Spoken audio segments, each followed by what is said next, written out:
يا جماعة الكيكة دي اقتصادية جدا وموفرة قوي وطعمها جنان. ويلا بينا نخش في الموضوع على طول.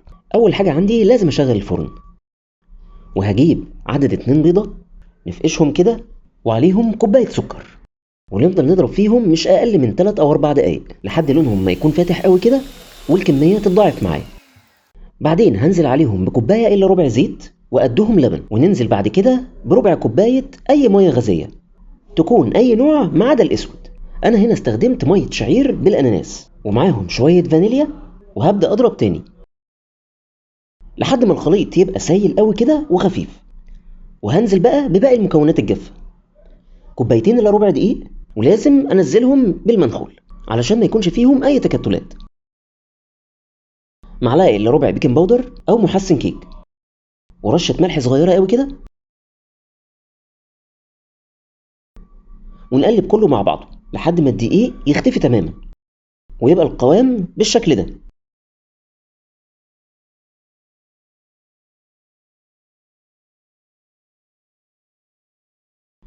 لو القوام مش تقيل ممكن نزود شوية دقيق كمان، ولو انتوا بتحبوها بالكاكاو مفيش اي مشكلة. نجهز الصينية وانزل بالخليط اللي انا عملته.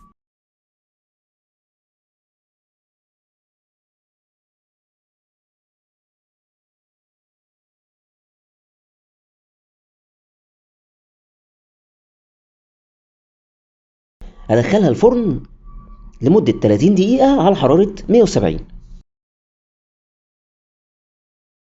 وده الشكل النهائي. شكلها ايه وريحتها؟ مش قادر اوصفها. جميلة جدا، لازم تجربوها. ويا سلام بقى لو مع شوية شاي بلبن الصبح او في العشاء او كوباية قهوة في نص اليوم، عمركم ما هتزهقوا منها. هبدأ بقى اقطعها شرايح كده علشان تتاكل على طول.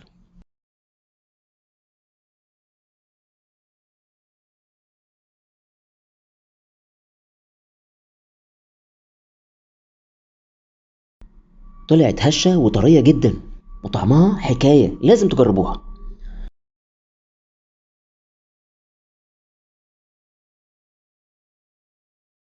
وننزل عليها بشوية صوص كراميل أو صوص شوكولاتة. أنا هنا استخدمت بلوبيري.